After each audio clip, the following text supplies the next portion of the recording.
doing welcome. Obviously, welcome everybody to today's meeting.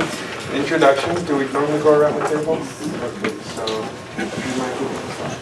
I'm Jean Goebel. I'm the Executive Director of the Housing Authority of the County of Monterey. Good afternoon. I'm Eric Lopez with Clínica Salud Outreach Department. I'm Mick Erickson, the chaplain, and represent the faith community. Ryan Darcy, vocational rehabilitation specialist. I help employ homeless veterans. Dave Pacheco, City of Seaside. Katrina McKenzie with the Homeless Coalition. I'm Rick Marvin with the City of Monterey. Gloria Rowland, Department of Social Services. I'm Elliot Robinson, Department of Social Services, sharing identity with Florida. He's the director. Catherine Turney with the Homeless Coalition. I'm Wes White, community enthusiast. Oh, Kathy Damon with the VTC. Aide Camacho, Clínica de Salud Outreach. Gabriela Cabrera, Clínica de Salud de Valles Niñas Outreach. Charles McCall, stakeholder, Voices of the People. John Wilson, Community Advisory, Community Stakeholder Advisory Committee. I'm Michael Calderon, I'm San Fran advocate. Rita Costa, the Voice of the People, of Homeless. Sean Hobson, Stakeholder Advisory Committee. Maria Chavez, Stakeholder Advisor Committee. Sean Ritchie, CSUMB student, my major social work. Jill Allen, I'm the Executive Director of the Franciscan Workers, Dorothy's Place. And there is a sign-in sheet going around on a clipboard. We want to make sure our guests sign in too, so I'm not sure where it is. It's going Right through the here. table. Oh, there you go, perfect. It's working its way. So we need more. And then, introductions. I'm Ignacio Velasquez, Mayor, City of Hollister. And Chris Lopez, I'm Chief of Staff to Supervisor Simone Salinas and co-chair with Mayor Homelessness. Great, so then, do we have any group announcements? All right, seeing none. Any additions or modifications to the agenda from staff? Okay. So now we'll open it up for public comments, and we'll keep it at 3 minutes if we have anybody who would like to make a public comment on an item that is not on today's agenda. My name is Fernando, and I'm excited to be here.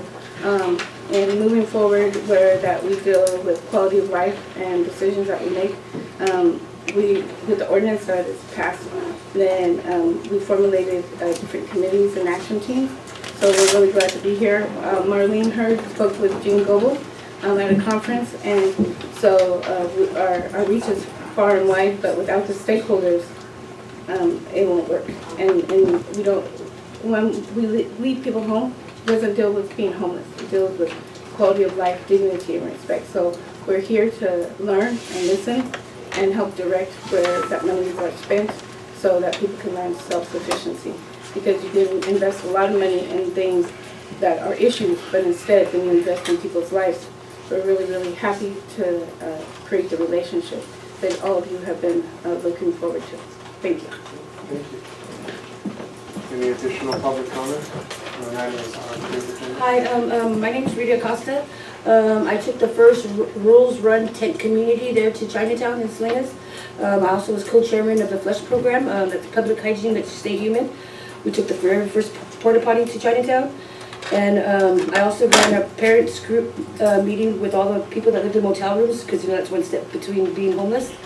And I would just like to say, everybody in Chinatown right now is really scared because we know the ordinance passed and there's not really no place for anybody to go. So I just always say everybody making the choices of people that have really no say of anything, and just hope we make the right choices to help us homeless people, because I'm also homeless, to,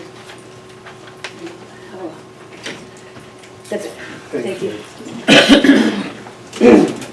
So I'm Wes White. I'm just a community enthusiast, Salinas resident. I've been following the city politics quite a bit. I did become concerned about the ordinance itself. There are 33 encampments. We're talking about 1,700 people, and I know this is countywide. So hopefully this is something that can also be implemented for the county as far as pushing you forward and getting you started. I know you're at the assessment tool right now for the Lead Me Home program. which is great. I applaud you for that. I'm just mostly concerned that people are going to end up without shelter. This ordinance is basically to wipe any and all tents and encampments, shelters, lean-tos, take everybody's things. They're already emotionally, physically, spiritually drained, bankrupt, and here we go, just taking what little they have and expecting them to still survive on their own. People, it's getting to be El Nino, it's going to be winter. This ordinance goes into effect the 12th of November. It'll be ready the mid-December. They'll be putting up 2-week notices, so that's a happy little Christmas present for everybody in Salinas. I already know Monterey has no sin to lie, so cities are just banning homelessness, and they know they can't criminalize it, but they can certainly push people out. And marginalizing people, you know, this is why there's a large portion of stakeholders, and we're growing. It's ever expanding because you're dealing with the whole population, and the choices and decisions that are made need to include the stakeholders as part of these decisions, because these are people's lives you're affecting. My biggest concern right now in the immediate short term is that nobody dies of hypothermia and pneumonia, you know, and dying from being out in the cold with no shelter and being completely wet. So I appreciate everybody for being here, and thank you for doing this 4 years ago and continuing to do it. Thank you. Thank you. Anybody else? My name is Benito McCall. My sister's out there in the streets and with her son, who is autistic. And Monterey County or the state said that he would have a life. And somehow something happened in Marina where Monterey County Housing Authority couldn't come to agreements with the people that was taking care of my sister and them. And they called out, so then they became homeless in Marina Dunes. So I'm not quite sure. I'm just here to see what we can do to help them. You know. Thank you. Thank you. Any other public comment? Seeing none, we'll bring it back to this board. I have one item on the consent agenda, and that is to approve the July 22nd, 2015 council meeting minutes. I'll entertain a motion once somebody's ready to make that motion. So moved. I've got a motion. Is there a second? Second. We've got a motion and a second. Any discussion or questions, corrections? Great. I'll entertain a motion. Anybody in favor? All in favor signify by saying aye. Aye. Any opposition? Motion carries. Great. All right, moving on to item 5, 2015 casinos and competition. Katrina, if you want to fire up the PowerPoint, just the PowerPoint portion right now. Thank you very much. So, we are here today. One of the agenda items is to review and approve the recommendations from the Rank and Review Committee panel for the 2015 Department of Housing and Urban Development Continuum of Care competition. You know, as you may or may not know, this is a national competition, which is you have to be classified as a continuum of care in order to apply for these funds. Our continuum of care is fused with 2 counties, and your designated continuum of care coordinator, or now called the collaborative applicant, is a coalition of homeless services providers. So if you want to go to the next slide. So HUD requires a certain composition of rank and review members. Members must be able to have experience in housing or homelessness, contracts management, things of that nature. It is not a general community review panel. So the members of our review panel, which met yesterday, was Jane Barr from the County of Monterey, Anastasia White from the City of Salinas, Mary Paxton from the City of Hollister, and Renee Perales from the City of Hollister. I was really pleased to see that we had a really good balance this year between both counties. Go ahead, Katrina. So the information, that aggregate information that was provided to the panel is a wide array of information that's derived from annual performance reports, or APRs, which encompass occupancy rates, program outcomes, expenditures, things of that nature, information from the actual renewal applications, HMIS data or Homeless Management Information Systems data, information that was requested from a supplemental application, financial audits, HUD findings and any responses to those findings, any financial deobligations, cash in-kind leverage and matching, and HUD policy priorities.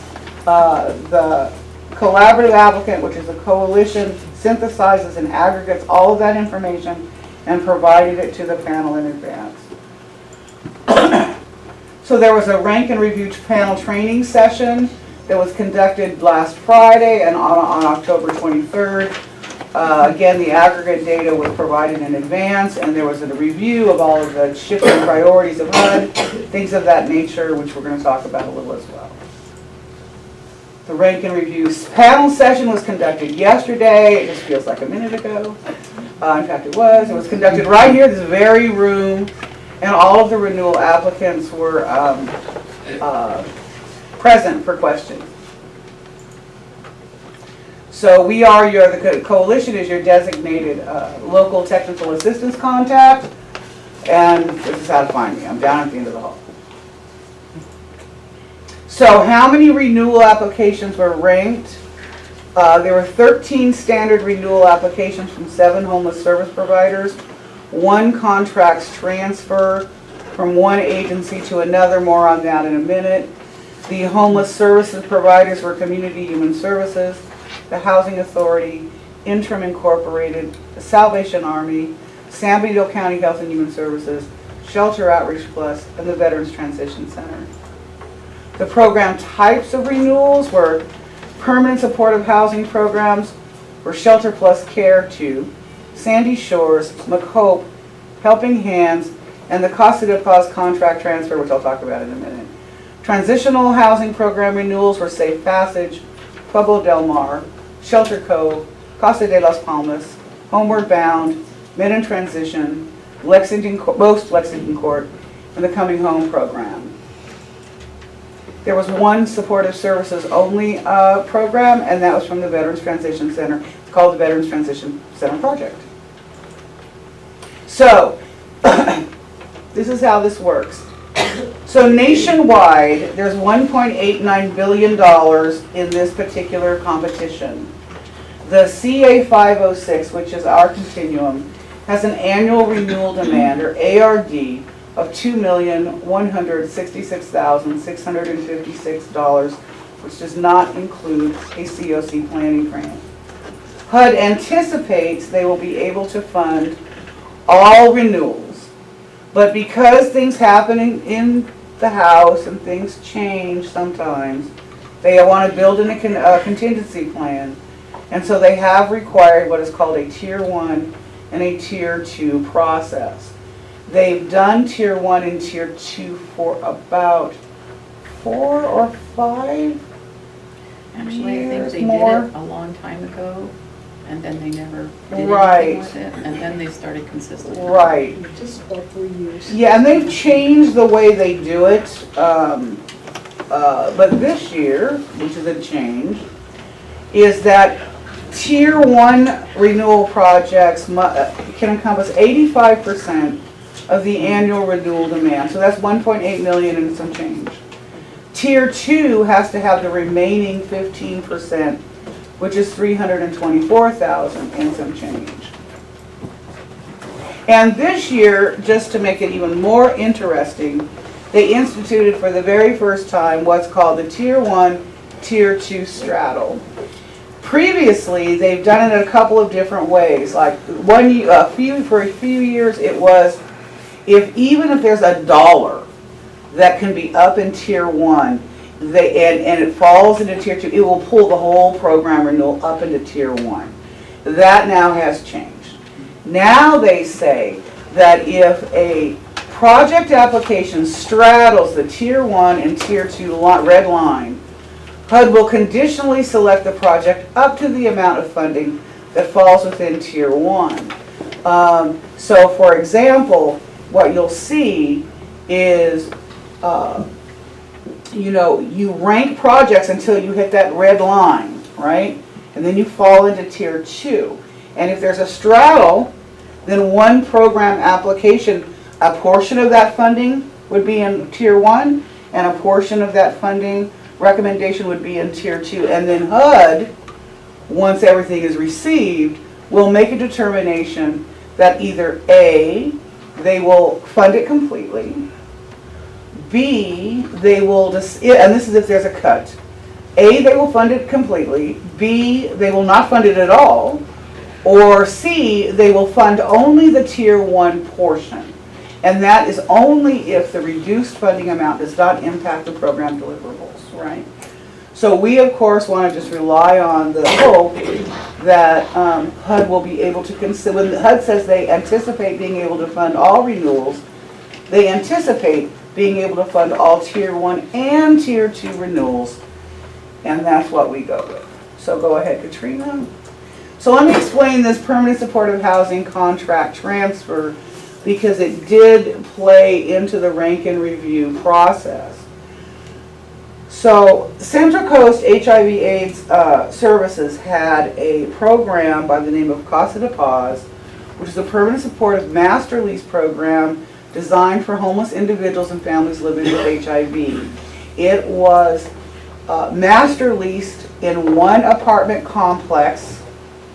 There were 12 units. And at the beginning of the program, the apartment complex went into agreements that fell in line with fair market rents, which were the requirements of the program. Over time, however, that apartment complex bought and sold itself. And since they bought and sold itself, they started going way outside of fair market, right? So we got to a tipping point and two things happened almost at the same time. One, CHAZ, or the Central Coast HIV/AIDS Services, announced that it was going to have to close its doors because of financial reasons. And B, the program had just priced out of fair market. They were doing a $30,000 to $40,000 deficit every single year, and we were now at the point where the program even couldn't operate within that structural master lease foundation. So the whole program would have had to be lifted up and out anyway, right? So what happened was we had a couple choices, which the Leadership Council has talked about, which was one, either the program would just go away, and the Leadership Council would look at reallocating that money into another program, or it could have been HMIS. A lot of conversation back and forth and back and forth and back and forth with HUD, and the way it fell out was that Shelter Outreach Plus is transferring that program up into their organization, but it will not be the same. It will be the same target population, individuals and families, homeless individuals and families with HIV, but it will not be a master lease program any longer. It will be a rental assistance program, much like, say, Shelter Plus Care, right? So because of that is in progress, and believe me, I mean, we came, I know Reyes here. Yeah. I mean, we were down to the wire on transferring information, but because it's not the same program, and because CHAZ is no longer there, there's really, the data to rank and review wasn't available, right? So the rank and review panel discussed it extensively yesterday, and I think they came up with a really good methodology, and the methodology was they looked at the outcomes and deliverables from Shelter Outreach Plus for their other programs. Also looked at like-minded programming like Shelter Plus Care and McHope, and then they aggregated scoring and they proportionally scored that way. It made sense. There were several methodology proposals. That was the one that really made the most sense. In order to not penalize, to appreciate this is a permanent supportive housing program, and blah, blah, blah. So that's how that one differed, but they got through it. So go ahead, Katrina. So this is a list of all of the renewals. These are non-prioritized, random order only. The list of all of the programs and their budgets. And that equals the 2 million, blah, blah, blah. Go ahead, Katrina. So looking at HUD's policy priorities, the policy priority project selection priority, what they want to really see, their priorities are in permanent supportive housing program renewals, transitional housing program renewals, and supportive services only renewals. That's their rank order. That's what they really want to see. Go ahead. Factors that the ranking committee took into consideration were things like strategic resource allocation, or HUD's policy priorities to factor in strategic resource allocations, ending chronic homelessness, ending family homelessness, ending youth homelessness, ending veterans homelessness, and using a housing first approach. And so the following was taken into consideration by the rank and review panel when they considered their ranking in order to ultimately bring those recommendations forward to you today. Was what's the project alignment with HUD's policy priorities? What's HUD's project selection priorities? Project performance, and the performance has everything to do from what is your occupancy, your average occupancy rates.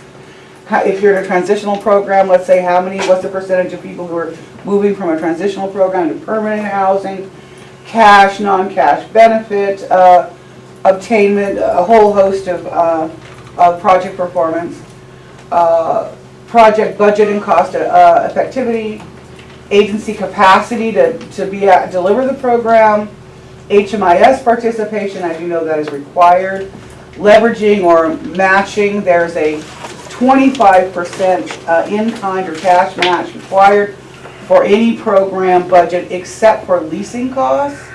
Any outstanding HUD monitoring findings, they were provided with all of that, and timely drawdowns of funds. The local subpopulation priorities approved by this continuum of care are in line with the national HUD priorities, which is chronic homelessness, families, youth, veterans. That is not, of course, that is not all the end all to all things, but that is the subpopulations that are prioritized here. So, based upon the review of all information and balancing with HUD and local priorities, the rank and review panel recommends the following priority ranking. And I just want to say before Katrina flashes it up on the screen, I do have hard copies that I will pass out afterwards. I don't want anybody reading ahead. And I understand that no one wants to be in tier 2. I understand that, but communities across the country are being asked to make really hard decisions, and the rank and review panel really did extraordinarily professional due diligence and in making their prioritization recommendations. So go ahead and pull the other one up.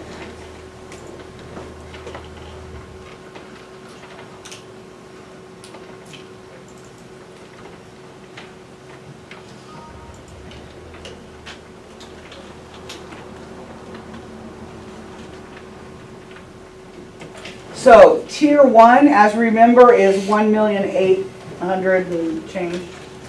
The ranking order is interim Sandy Shores, interim McHope, Housing Authority, Shelter Plus Care, Shelter Outreach Plus Homeward Bound, Community Human Services Safe Passage, San Benito County Health and Human Services Helping Hands, Shelter Outreach Plus Men in Transition, Veterans Transition Center Coming Home Program, the Housing Authority Pueblo Del Mar, Interim Shelter Co., Shelter Outreach Plus Casa de Paz,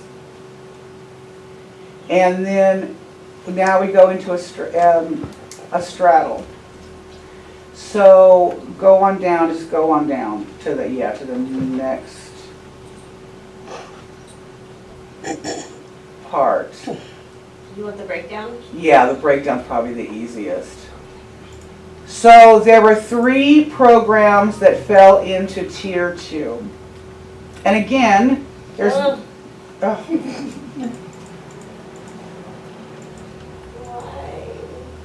You should just pass it out. Well, It's just not. It's not gonna show the way it's printed. Once transferred to PDF. okay, sorry, I'm sorry, I apologize. So I will just pass these around.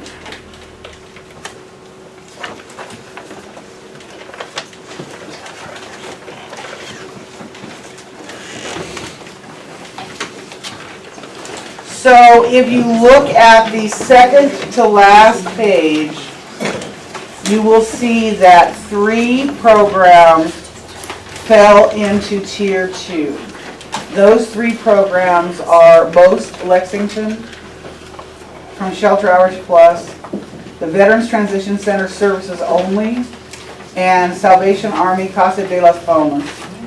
Based upon the ranking and the straddling requirement this year, the Most Lexington Court priority 1 amount is $101,333,36,000 in Tier 1, with $22,817 falling into Tier 2. Does that make sense to everybody? Because remember, we have to straddle. I mean, the amount exceeding the Tier 1. Correct. So, questions? Does anybody have any questions? Just a point of clarification, all Tier 2 funding in all years previously have been funded, yeah? Correct. So, All programs. Yeah, HUD says this every year. so I just wanted to point that out. Yeah, you are absolutely right. And they said in the NOFA that the expectation is that there is enough money to fund all renewals. But that was before they had this supposed budget agreement, so Right. perhaps we're better off now than we thought we Right. would Before, be. now they have to. But who knows? They still could change their minds. I have a question, as I understood the straddling, that one option for HUD, if they don't have all the money, would be to fund the Tier 1. Correct. The amount that is in the Tier 1, provided it doesn't affect the outcomes. Correct. The loss of the $23,000 isn't going to affect the outcomes for Shelter Outreach Plus? That is a determination that was not in front of the panel to consider. That would be a consideration after HUD goes through its work.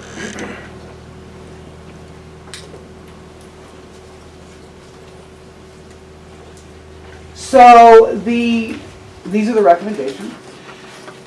And so the rank and review panel brings to the Leadership Council these priority ranking order and seeks a approval.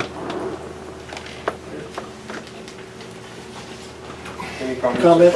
Yeah, having been a part of this for 3 years now, I gotta tell you, I really fully appreciate the rank and review effort. And I know that it's arduous and there's an awful lot of data going into that.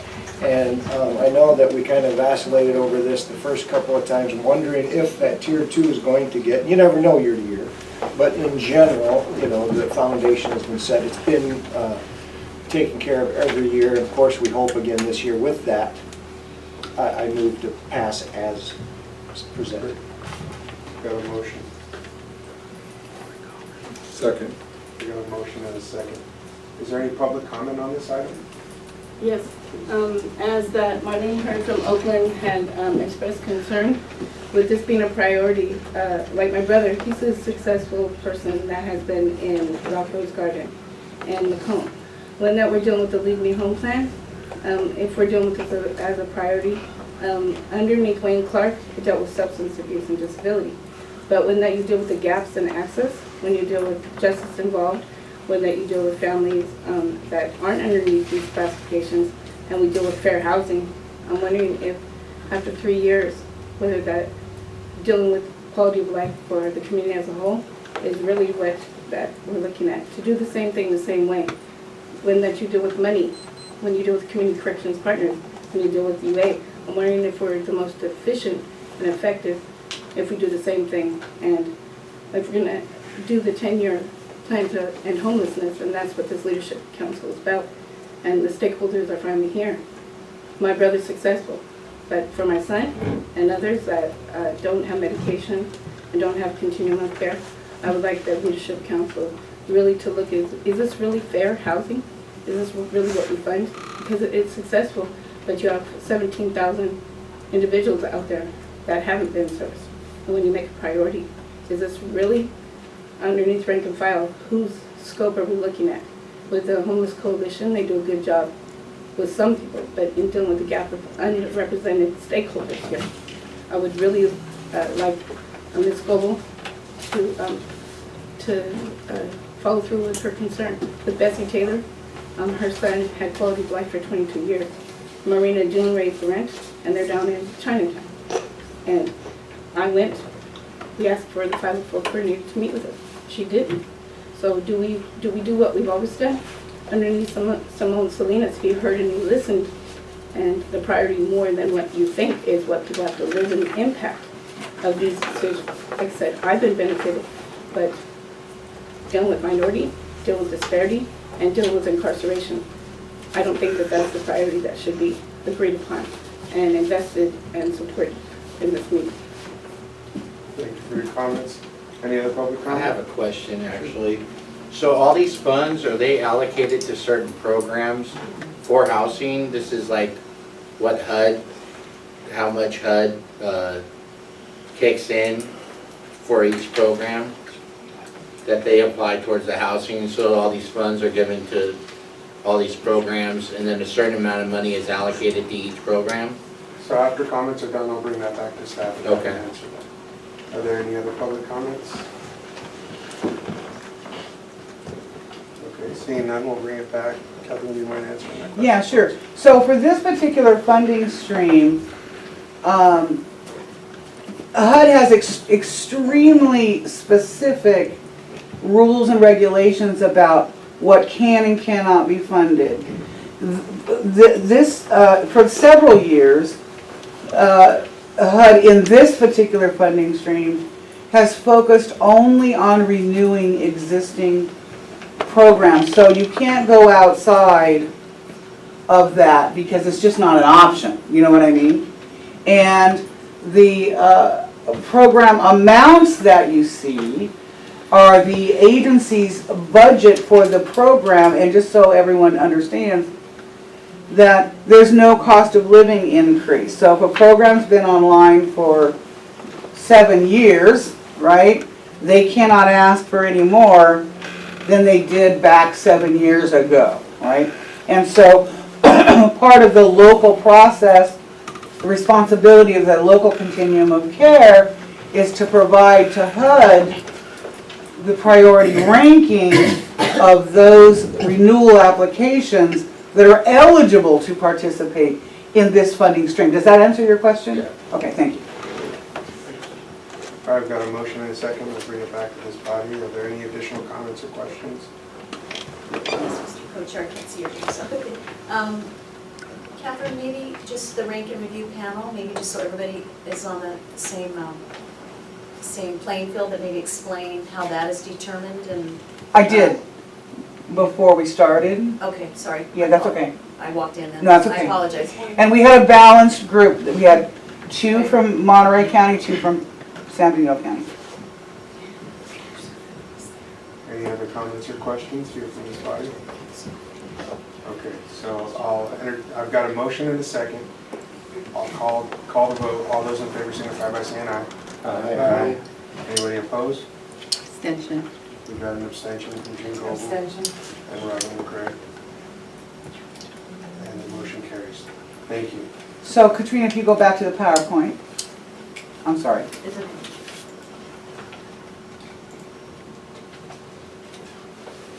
Thank you, by the way. So if you go to the next slide. So what happens now? So the priority ranking recommendation is approved. Thank you very much. Applicants will be informed of approved priority rankings within 24 hours. The approved priority ranking will be posted on the coalition's website within 24 hours as well. The designated continuum of care coordinator, that's us, will prepare the collaborative application and all associated information, which provides HUD with extensive information on Monterey and San Benito counties. It's important to note that the renewal applications are just a piece of the process. There is what's called the collaborative application, which is this really complicated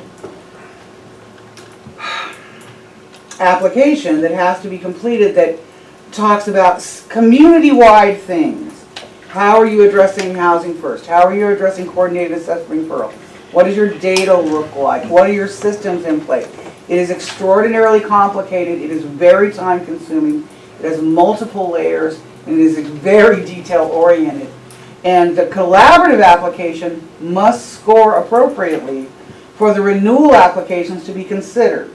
So, talk about pressure. So if I screw it up, I guess I'll be on unemployment. I would assume, right? Because if I screw it up, there's a problem. And it is harder and harder every year because HUD's policy priorities are very difficult to enact, and this is hard. So that whole process will be completed no later than November 20th.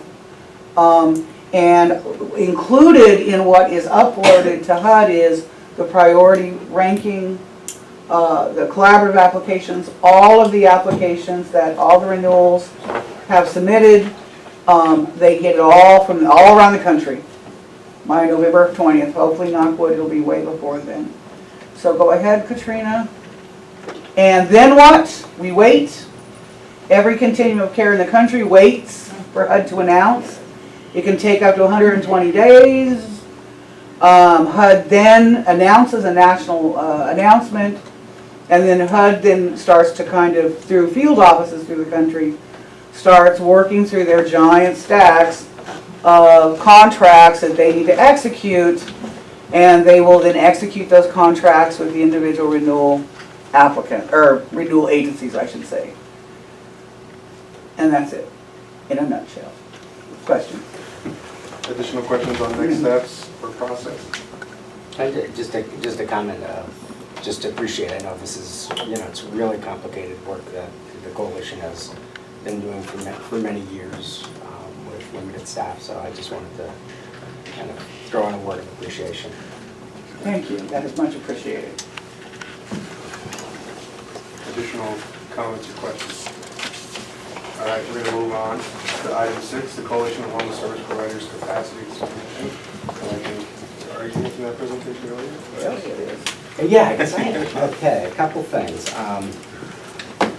So we went to the Board of Supervisors Health and Human Services Committee on October 15th to present a proposal for expansion with the Coalition of Homeless Services Providers with kind of a specific focal point of the CARS project, the Coordinated Assessment and Referral System, which is, as you just heard, an element of the continuum of care funding. It's also an element of making sure that we're securing the Veterans Administration funding, and also an element of making sure we're secure with ESG grants. So the CARS product is an important product for sustaining what we have, as inadequate as what we have may be.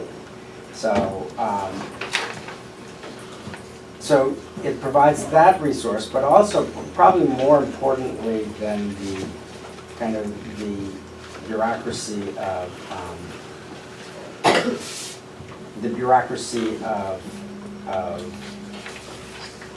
funding and mechanics and mandated requirements is the capacity to better coordinate and better to assess vulnerability and priority, so that the limited resources that we do have when there are openings can be prioritized to those who have need. There's been a lot of requests for coordination, and coordination can mean a lot of things, anywhere from street level case management to kind of system level prioritization. CARS, and Catherine, correct me if I'm wrong, but CARS addresses that systems level coordination piece, not always the street level case management. My understanding from the coalition members and other providers is willingness to actually do the assessments. But it's an additional piece of effort to do that, and I just want to recognize that up front. So we brought a proposal to fund the CARS system to the Health and Human Services Committee. They asked that we bring the proposal to the full Board of Supervisors on November 17th, which is just a little bit away. They asked that we consider a couple of other things. And one is, and this is actually my big reason for being here, I can give you an update on that proposal, but one is an update on where we are on the Leave Me Home Plan, which is not an easy task. The board asked for an update on where we are with the Leave Me Home Plan, which is not an easy task, and I have about just over a week to get that done. And the other piece is they actually want to consider kind of the potential for a declaration of a state of emergency on homelessness, state of emergency on homelessness in light of the coming El Nino weather conditions. So that's kind of my project. What I'm here today mostly for is just to get input on where we are. And I don't know that we need to have a long conversation here.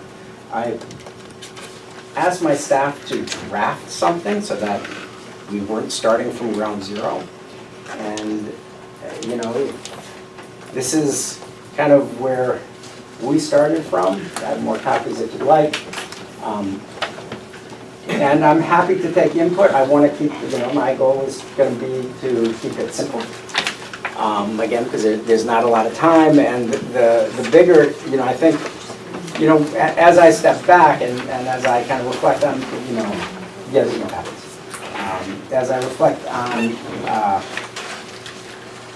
some of the things that we haven't always done with the Leave Me Home Plan. I think a lot of us have been diligently chipping away at pieces of the plan.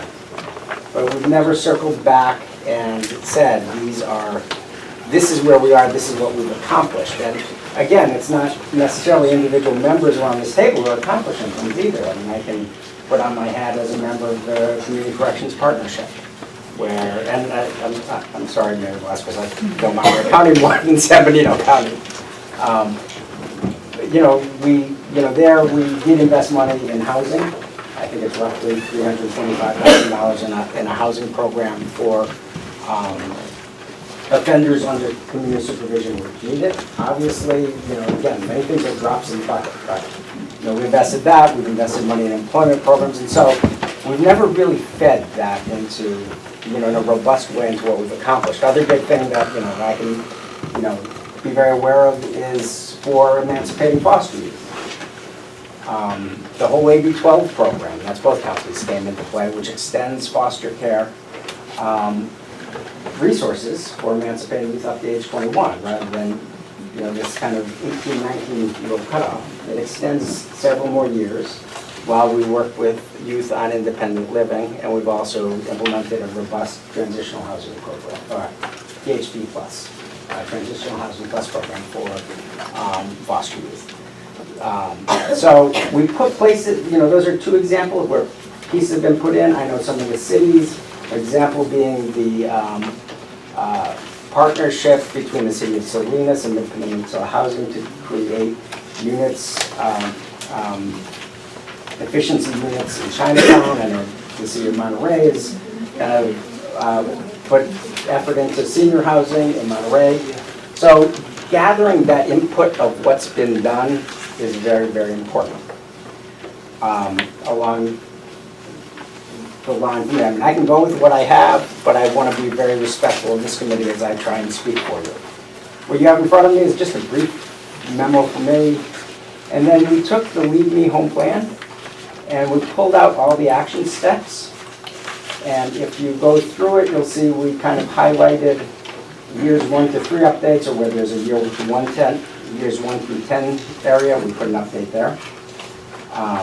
You know, I try and identify, and if you can indulge me, I don't know how much time I have, but if you want me to walk through some of the gray areas just in a really simple area. So if I go to page 2, when I think of what I understand about the comprehensive housing pipeline, we need more traction. Right. We just need more traction. In removing system barriers, where it talks a lot about outreach, I've identified 3, and I don't know everything, so forgive me when I missed your program. We're not encyclopedias. But we identified make home, most, and safe place as street outreach programs to engage homeless individuals. I know there are more. We also recognize that challenges remain in identifying permanent housing units, and there's a shortage of landlords making units available, housing vouchers and subsidy programs, and landlords sometimes are exceeding rents beyond the capacity of the vouchers to support them, which is another exacerbating issue that makes the challenge of homeless more difficult. Let's see, we do recognize that, we also need to have updates on landlord outreach programs. So the ones I know of are the Rental Housing Summit and the Landlord Appreciation event that was in October. So that's on page 2. Page 3, we look at focus on permanent support on target populations. Just to reference in specific recent successes being Rock Rose Garden in Marina, which offers a 21 veteran units, Veterans Transitions Centers, recent award of $6 million from Prop 41 to develop 70 new housing units here on Fort Ord, and then the Mid-Peninsula Housing Arrangement for 90 units in Chinatown. Also of particular note worth pursuing, is the passage of AB 2, which was a bill by Assembly Member Alejo, which establishes community revitalization and investment authorities, which maybe, hopefully, will kickstart the ability to partner around housing development. We also noticed that the Affordable Care Act was implemented, which brings Medi-Cal eligibility to everyone, regardless of income, with the exception of people who aren't in the country with documentation. So that gives us new opportunities to to fund support in support of housing, to fund the operational side. So that's the update there. Page 4, examples of recent public-private partnerships. Again, we single out, but there probably are other ones that, certainly from the city partners, if you can identify others, please let me know. The Mid-Peninsula projects in Chinatown and Monterey for seniors. Additionally, it's worth noting the Veterans Administration Supportive Services for Veterans Families Grant and expanded VASH vouchers and the Catholics Housing Support Program. And then I also want to recognize that I know at a few of the local jurisdictions works on their general plan, and the housing element of their general plan, that coalition members have been there speaking to the need to develop housing for people with incomes at or below 30% of the average median income. Identifying new funding sources, again, same statement, we need additional traction there. That's a really tough issue. AB2, though, as opportunity. Page 5, improve systems level interim housing outcomes. Just wanted to recognize a few of the additional programs that came up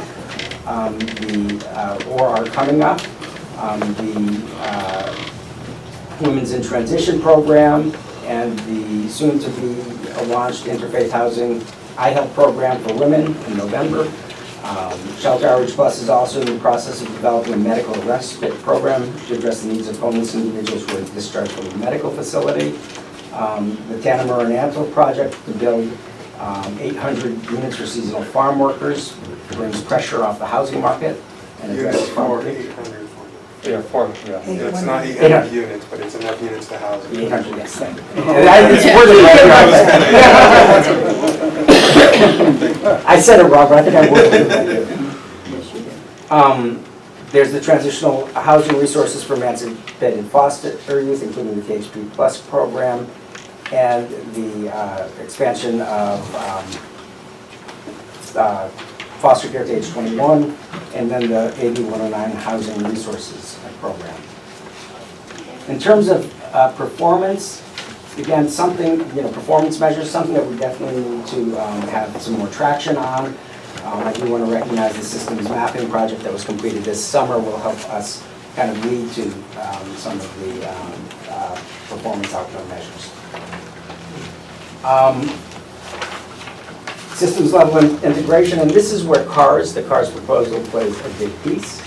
I just want to point out that the coordinated assessment system was successfully piloted for veterans, and that was a partnership, I think, if I get it right, VRC, VTC, and Housing Resource Council. Yes, that is correct. And now, continuation and expansion of CARS is a mission critical element that we are bringing to the Board of Supervisors in a couple of weeks. And I think one of the pieces to point out with CARS is that it makes the assessment tool available for non-traditional homeless services providers and collectors to 211 seeking housing resources system. And also to point out that CARS is fully integrated with HMIS. It's not something that can stand on its own without HMIS there. Moving on to page 7 with enhanced integrated services at the client level.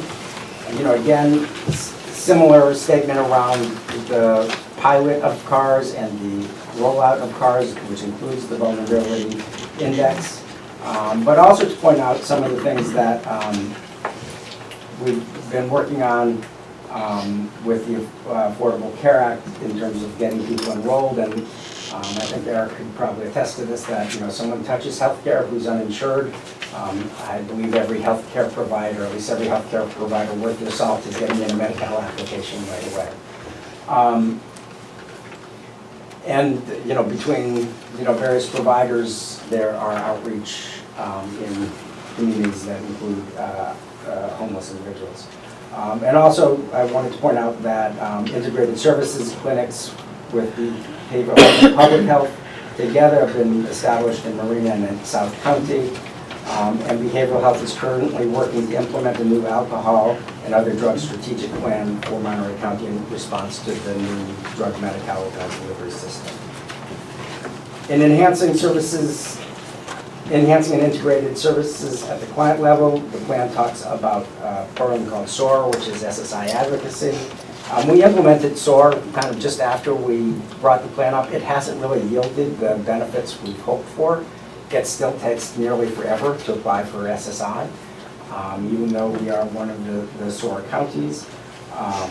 But again, that being said, we also do have the expansion of outreach and Medi-Cal. Page 8, support economic stability. There are a few things that are worth pointing out. The employment programs through AB 109 for formerly incarcerated individuals under community supervision, so that's been implemented for families on CalWorks within their first 2 to 4 years of enrollment in the CalWorks program. We have a wage subsidy program for those who have serious barriers to employment, and that's grown substantially, actually in both counties in the last couple of years. But I think the statement of the day is additional traction is needed to strengthen employment supports for the broader homeless population. And then that kind of repeats itself on page 8 in terms of on-site support for job placement. And in terms of new economic and community development opportunities, I did want to point out that the Community Learning Center was expanded to provide drop-in counseling programs along with job readiness and community literacy support. But again, more traction is needed. With regard to strategy 3D, enhancing access to mainstream benefits, it's the same statement about SOAR and the outreach programs that are in place. And I think that one also talked about, about pre-release agreement, that's the next one. Priority 4, return to housing. It talks about a pre-release agreement with the Social Security Administration and the jails for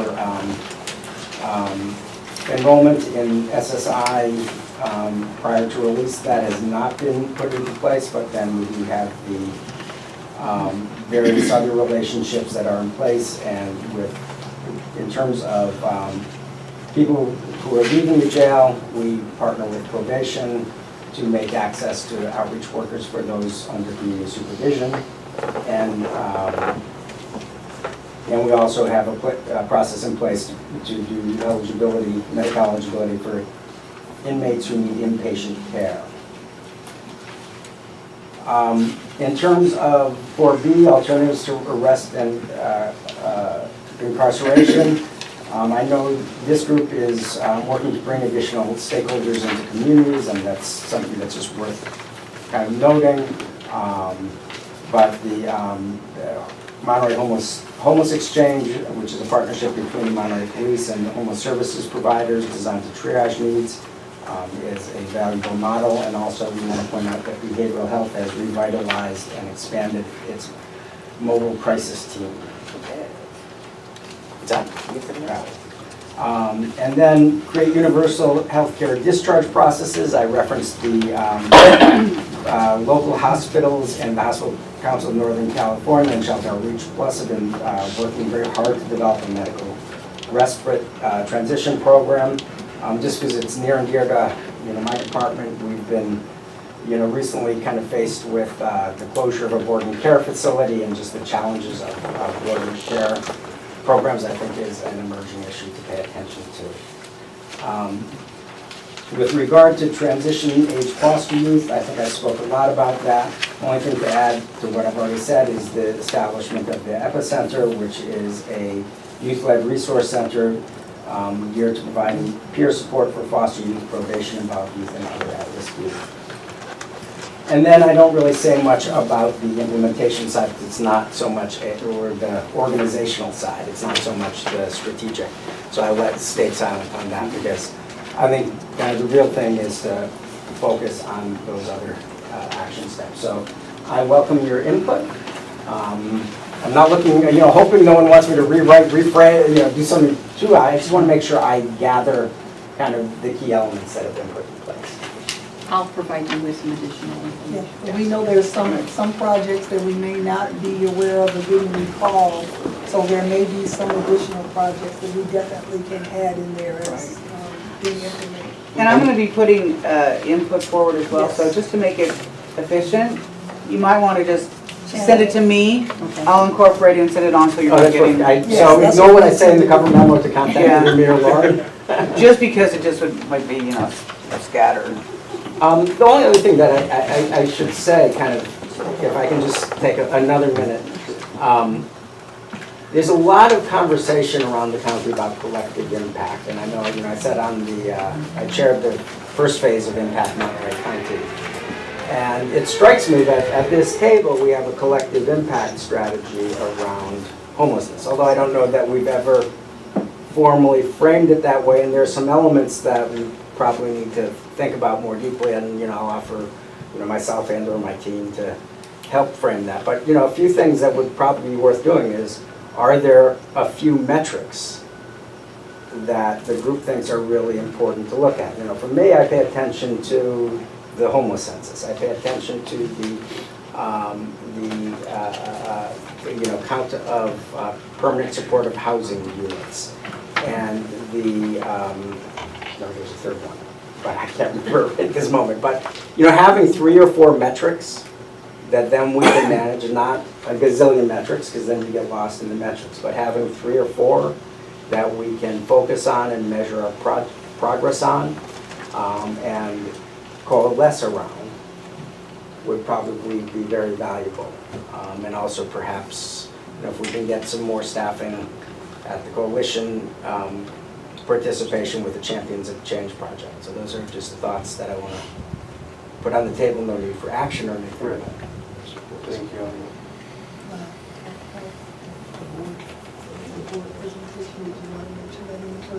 No, just the afternoon of November, the afternoon of November 17th is when the presentation is scheduled. The way the board calendar works is the time is 1:30. There are a number of elements that are likely to come I can before give you a that. better idea the week before. No, Yeah. Okay, so comments from the members. Robin? I have 4 brief ones. I think on strategy 4D, that the heading is, came out of the plan a little bit cattywampus, because I believe it's supposed to be transition age and then youth aging out of foster care, not transition aged out foster youth. So the focus was dual, or, bi-focus, transition age youth and youth aging out of foster care. And I worked hard to get language about runaway and homeless youth into the plan, so I would appreciate it if down where you say foster youth, probation involved youth, and other at-risk youth, do not overlook saying specifically runaway and homeless youth and other at-risk youth. The second one is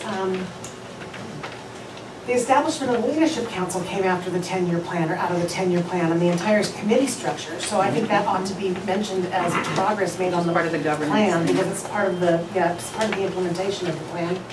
I think that's kind of what you were alluding to when you said we all around this table have collective impact. Because we didn't exist before the plan.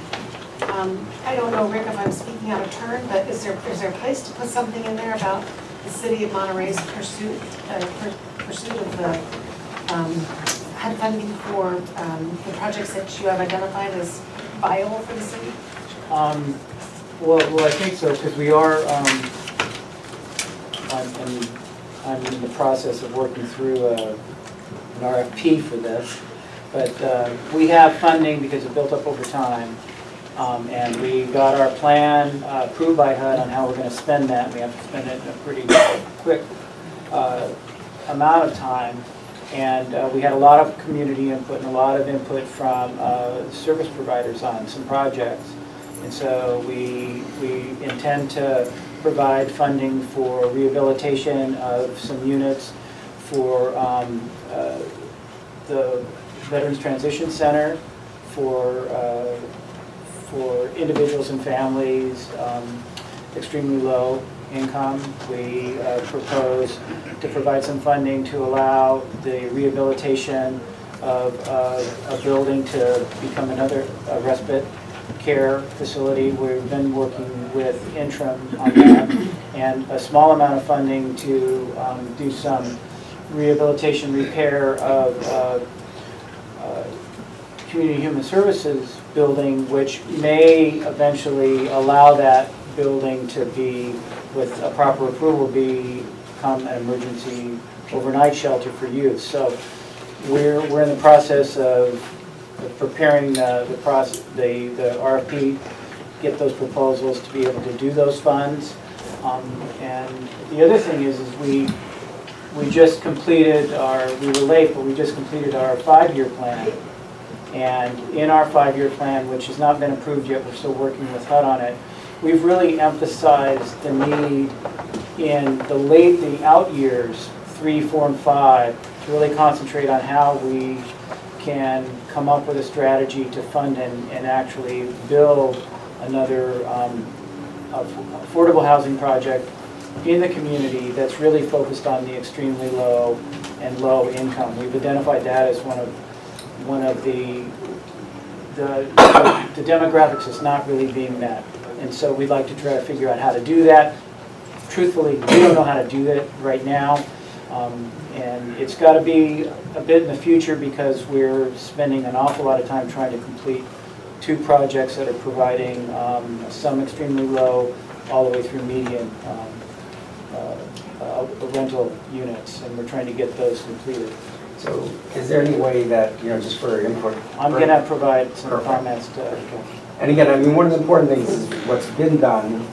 We certainly can try and find a place to think about what's going to be done. It's a little bit harder than what's been done. But I don't want to lose track of what's going to be done. I get that. Robin, were you done with your comment? Yeah, my 4th is a suggestion that I didn't see it maybe in here, but I didn't see it when the plan was adopted. So if you give me a progress report, it's kind of nice to know progress made in what time period? 3 years, 5 years, 2 years, 1 year? Thank you. Thanks. A couple different areas, and I will email them to you. Oh, thanks. The Spreckles is spelled incorrectly because I do live there, so I'm gonna do that properly. And then I think a couple of key factors, and I'm coming as a homeless liaison, you know, for the Family Resource Center of Salinas City Elementary School District, is it wasn't really addressed in here, the collaborative synergy that we're trying to help provide wraparound services by involving throughout, you know, Monterey County Office of Ed is the homeless liaisons at every single school district. Number one, we're doing outreach. Secondly, any supportive housing programs from any agency, we have, you know, 10 to 15 families that are through our doors every single day. This is every liaison in every school district, that we're on the ground with the kids and the families, maybe at a faster rate than some of the nonprofit agencies. You know, like in our district, we have 2,800 homeless kids. Now, although that's not reflected in the census through the HUD definition of homelessness, we're under mechanical homeless, but the HARP Act marries the two once that changes, you know, in the future as far as the census. But the reality is that in this, there's been more of a collaborative effort to involve those that are not necessarily with nonprofit, but all of your public education, where by law we have to have homeless liaisons, and we do outreach like crazy everywhere. You guys see me everywhere, at the campments and all of that kind of things, and do the referral. But also I think we're really forgetting to recognize our faith community. So I think that's really important, because a lot of different outreach and skill workshops that really go towards bettering clients' resume, cover letter, personality test. You know, for instance, Shelter Outreach Plus, every single woman that was in the transitional housing program in their shelters were bussed in with a collaborative effort through faith community, the school district, tech support, and also them and many agencies to provide a 4-hour Saturday workshop that really is helping towards their job attainment, or at least their skill level being raised. So there's a lot of those things that are not in here that's happening with not only us, but other agencies that are working towards these focal points or strategies. All of those panel presentations with the training of, that's not in here either. What would be useful? Because I'm trying to think how to, you know, there's so much, there is just tons of collaboration that goes on, and it's hard to frame in something that, again, it's, you know, this isn't,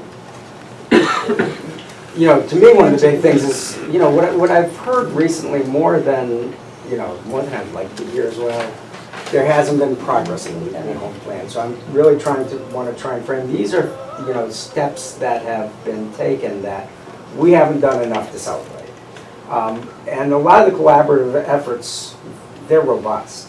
I don't know how to frame that, you know, if it, you know, we're not going to recognize it all, because it gets too big, but if there's some way to kind of succinctly frame that, that's very useful. There are pieces I know that aren't in here, just as you were speaking, I think, oh, you know, I left out the Salinas Worming Shelter, which is, you know, a piece of my budget, right? So there are lots in here that we haven't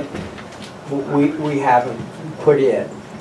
But that's where I need the expertise. And you know, when you mentioned the homeless liaisons, that's really an element that really, it might have started before the plan, but it really grew since the plan. And Stuff the Bus is another example of a partnership that's been developed around homeless children.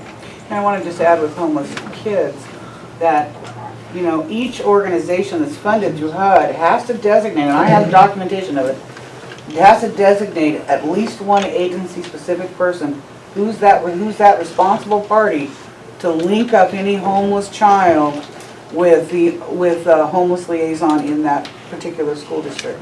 So that is a formal linkage that has to happen. And what also gets hard is, you know, what existed before, what existed afterwards. What's that delta is kind of what. Trying to align it to 10-year plan action steps as closely as we can. You know, I'm hoping this, you know, as much as I know any individual provider wants to be celebrated, I'm hoping to get away from that as much as possible, because I know you can't recognize everyone because there's so many partners. But to talk about the delta, right? I think that, you know, my sense is that's what the board will want to hear, is that there has been change, there has been progress. So most of the things you wrote were in response to specific goals, but things were achieved that weren't specifically stated as goals, and I don't know if you want to address those, but that's a whole area that. And then the other thing is since the plan was adopted, new challenges have risen and the plan hasn't been revised to incorporate new challenges. You know, the landscape doesn't stay static, it changes all the time. I think So, that's something for that's us something to we need to address do. maybe, and ask ourselves, wonder how often are we going to Right. revisit Yeah, the so we plan? definitely Yeah. have discussed in the admin and implementation that we need to probably be more visible to really champion what progress has been made and then adjust as is necessary with the plan. Maybe Catherine or Elliot, is that somewhere in this report or at the end or preface it is just an addendum little paragraph, but with bullets is just some really key points of, there might be micro steps that really will feed into, you know, referring into, you know, housing resources. And for instance, like one session, Elliot, that I know you didn't go to those, is that we had about, let's say, mental health, or even just about health issues, is when you had, I don't know, 40, 50, 60 people there at a half-day workshop and you had panelists throughout both counties talking about health services, that enriched the knowledge of the nonprofit world to, oh, this is who I could refer to now. Where before we didn't get that collaboration before this. And I think, talking about those sessions would actually be very valuable. I have all of that on You do, record, yeah. absolutely. And what we're continuing Right. without, just Training. refining the skills of all of us that are that are service providers. So then concretely, so I gotta be concrete. So because I tried to put together a template, sounds like the template format is okay with the exception that there has to be a section on kind of what's not in the plan, what's not explicitly stated in the plan. So anything beyond what folks want to email as contributions to the Catherine will include in the plan, or in this update and send over to any other comments from Good job. the council? Just a question about when do you want them? What's the date? I would like to have it drafted, the latest I can have it done is, let's see, I said Monday the 9th. If I get input before Monday the 9th, means feel free to work all weekend if you want.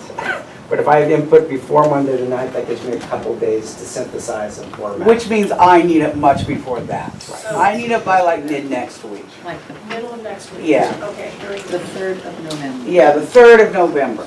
There you It go. gives a week. One other point that I think is very valuable is Community Alliance for Safety and Peace, that all those 50, 60, 70 people that come around the table every other Wednesday, their focus is, of course, increasing safety and reducing violence, but they're all stakeholders indirectly in the cross-referral and outreach and so forth, which directly benefits homelessness, in my opinion. I'm just trying to think. I don't want to lose the board members Right. putting everything Too together. much of I'd be everything. careful about going, casting the net too wide. Right. And I don't I completely, there most Wednesday mornings that it occurs. But if you cast the net too wide, it becomes, I'm looking at a mayor nod his head, it becomes very hard for politicians to really Very digest. simple, Yeah. clear. And for administrator to digest. You didn't hear that, Chris. Okay, so now I've got a question. Before I open up the public, I just have a question. Is there an action to this item because it's listed on the agenda as action? But I can't think of what that I would would be. just know if you wanted a formal, something from Just the information. I don't think I need a formal, but I want to make sure that it's, I really want to respect the council. I don't want to disrespect the council, and it's speaking for you. Which Are I'm we kind of in able the to place see be. this, the final document before it's submitted? Probably not.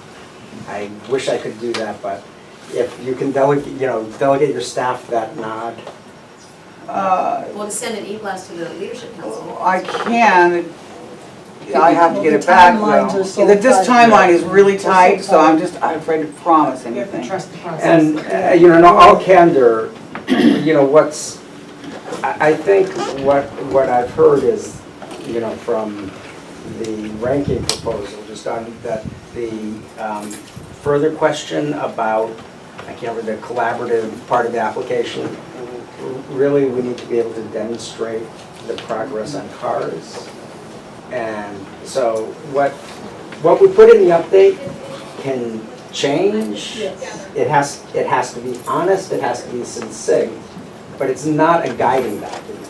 It's an update document, which is very different. So if you trust the process, I appreciate it. If you don't, we can do our best to get something out, Can but we get it afterwards? yeah, it'll be a public document. It'll be on the Yeah, it'll be website. available as part, on the board, on the Monterey County Board of Supervisors website. It'll be available as part of the. And as soon as I get a final, I'll blast it. Thank you. And in all candor, I'll probably do it as, just so I don't put people on the spot who haven't reviewed it, I can own it as a department. So that, this group, if you want to say, what did he say, you can lob those bombs my way later, and I'll be happy to try. So I'm going to open it up to the public real quick. Are there public comment on this item? Yes, we went to the Health and Human Services, and then Supervisor Armenta met with us. What we were asking was effort to outcome. And engagement, not, when you deal with engagement, you deal with real experience. So with efforts to outcome, just like with the CCP money, what we're asking for is how are you addressing quality of life? So instead of sheltering, where that Leave Me Home says housing, quality of life, respect and dignity, dealing with the new focus not of Wayne Clark, but Ray Bullock. He went to an equity meeting yesterday what I'm part of, which was Building Health Communities, proposed before the Board of Supervisors, could everybody be trained with that same standard? What the supervisors are looking for is efforts to outcome and how that you're ending homelessness. And before, when I went to a justice-involved meeting with basically a consultant, they were supposed to have already signed people up for Medi-Cal services so that when they come out, that they would be able to have medication. With some individuals like Rita Costa's son, and with my son, he never went to the parole outpatient clinic, and he's dead right now. He was sent to Turning Point, but he never had that appointment. So I worked in the Department of Corrections. I've been going to the Community Corrections Partnership meetings, but we were never involved in when I've asked for that health, welfare, and public safety standard to deal with quality of life. That the Board of Supervisors, because we met with them and we put an outline for the community stakeholder advisory committees areas, we're asking for governance, we're asking for due diligence, and we're asking that community engagement and also involvement are here. With Rita Costa, she knows all of the encampments. For your housing pipeline, then all those priorities that are written should include Rita and Irene and every stakeholder here. You're not dealing with homeless people. You're dealing with people who have gaps, especially with custody. The budget was AB 109 with Proposition 47 need to be accounted for by the Board of Supervisors. So when the reports are made, it's not celebration time. It's actually accountability, due diligence, and the reports that have to be made. We're asking that BI doesn't have the contract anymore, and probation deals with this. So that $1 million could be used for housing. So when these reports are made by each of the department heads, the efforts to outcome from probation, social services are the same that are required. So what the Board of Supervisor Simone Salinas is looking for is what we asked for with the community engagement. Not with what your service is, but how coordinated service and support deal with building relationships and reinvestment. And instead of reentry, it deals with reintegration and families. And that gap between when somebody gets medication inside of the institution to when they come home is a health, public, and welfare issue. Because with VIA care, it takes 6 months to be seen and evaluated. But with Rita's other son, because I knew Lourdes, evaluation was done. So instead of trying to hurry up, we are the ones that asked for that report, and we asked for efforts to outcome, not reporting, efforts to outcome. Not who are your homeless, but who are your demographics. Thank you. Yes. Yeah, I'm one of the people that is in permanent housing, so I'm telling you Monterey County is doing a pretty good job. I'm part of behavioral health. I'm in that permanent housing. But I just want to reiterate, there's 1,700 people that are homeless. Rock Rose Gardens cost a lot of money. That's only 20 people.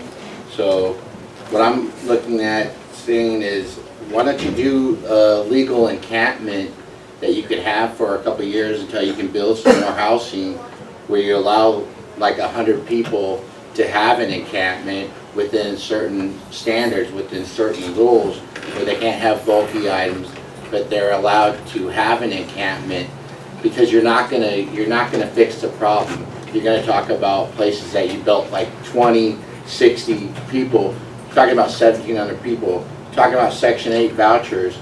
You know, Charles brought up the fact that his sister doesn't have a place to live. The voucher didn't cover that anymore. The rent goes up, the vouchers don't cover it. That's an issue. People have bad credit, they don't have any rental history, they have criminal backgrounds. I think it's really important to take a look at some of these life problems and actually think about allowing an encampment in Monterey County. They want to get rid of the encampments, but there's 1,700 people. It's all over Monterey, it's all over Seaside, Marina, Salinas. There's a lot of homeless people. They need some place to go. Thank you. Public comment?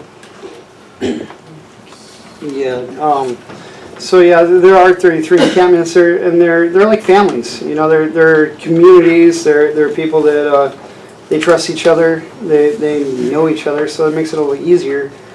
So like he was saying, you know, a place, and we've been asking for this too.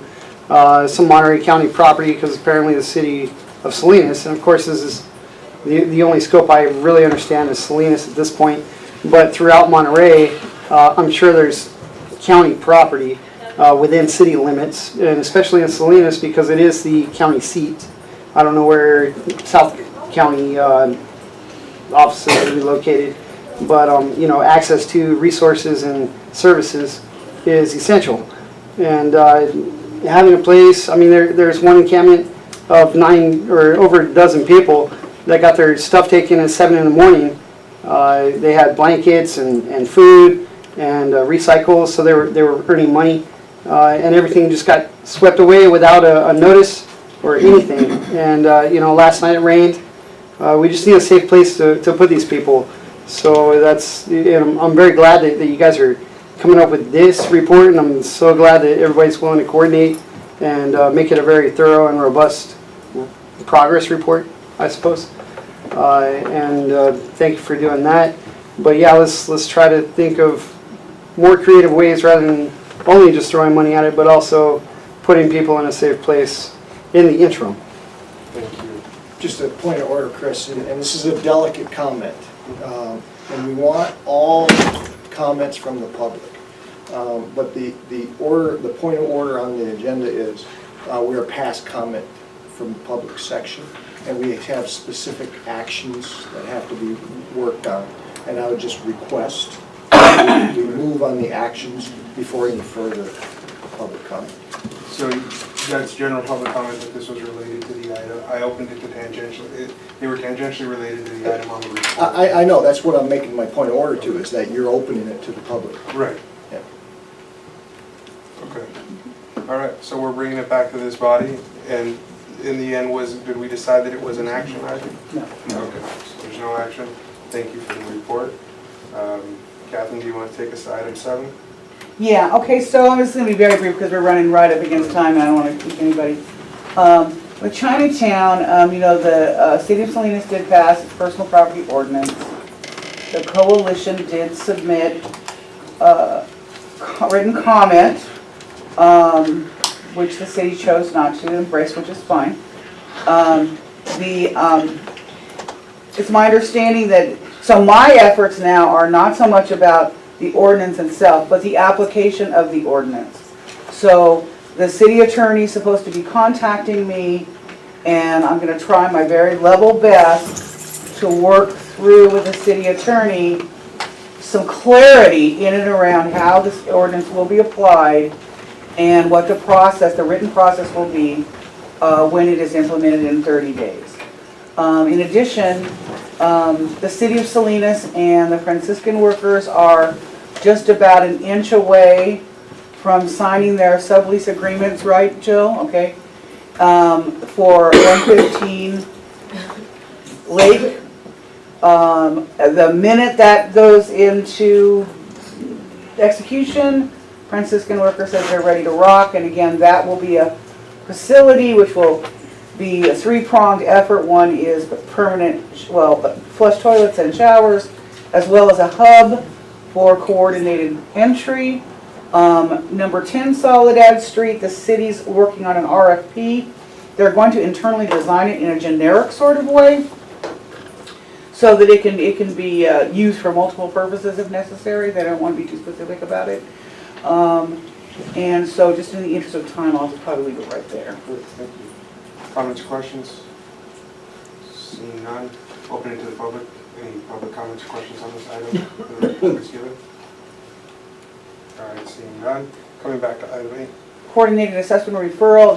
The CARS team is working now on starting to write the policy in and around the whole system.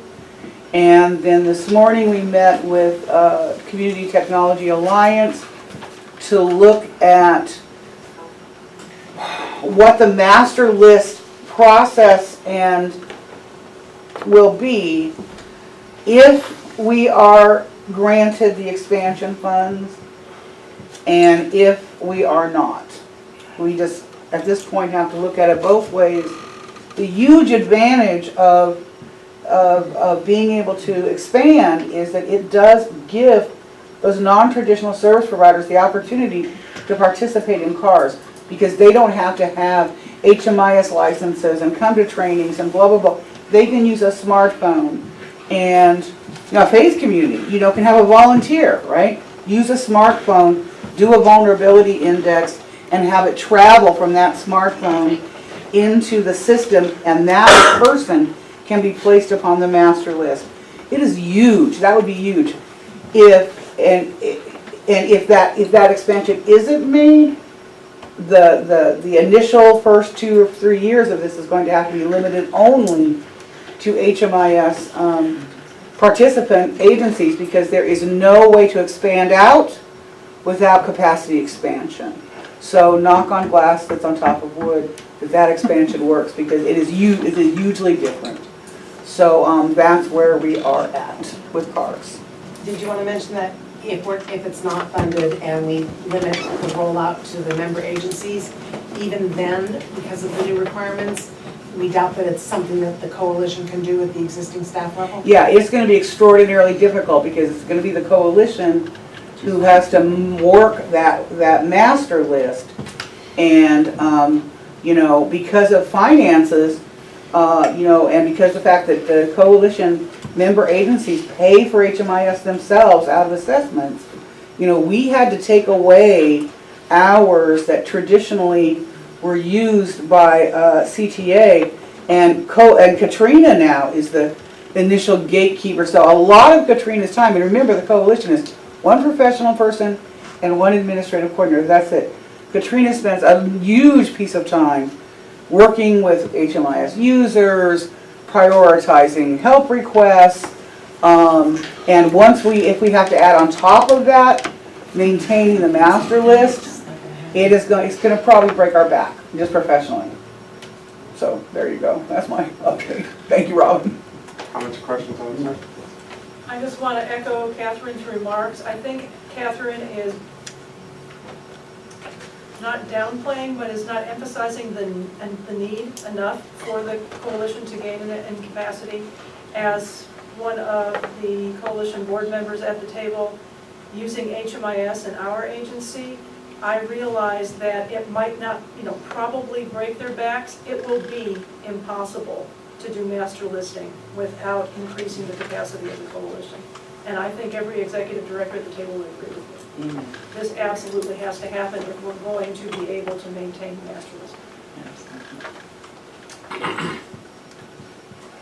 Anybody else on the table? Great, I will open it up to the public. Any comments, questions on this item? Presentation is given. Great, bringing it back, we do have a discussion on our next. Well, your next meeting is scheduled for the day before Thanksgiving. So just trying to, use my ESP, thinking you probably wouldn't want to be meeting that day. So do you want to go into December? What do you want to do? What do you recommend? Do you see items coming forward that'll need attention? Did you mean Christmas Eve? Yeah, the day before Christmas Eve. I think that we can probably slide through November, which would be fine.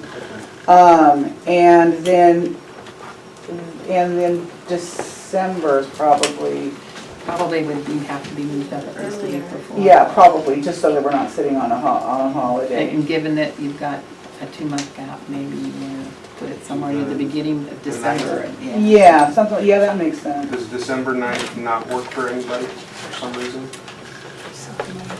I can do it. It does work, December 9th. You have no objections? Work for me. Great. We'll shoot for the 9th. So, and we stand here. Fantastic, thank you, everybody. I need to cancel the library for the 23rd.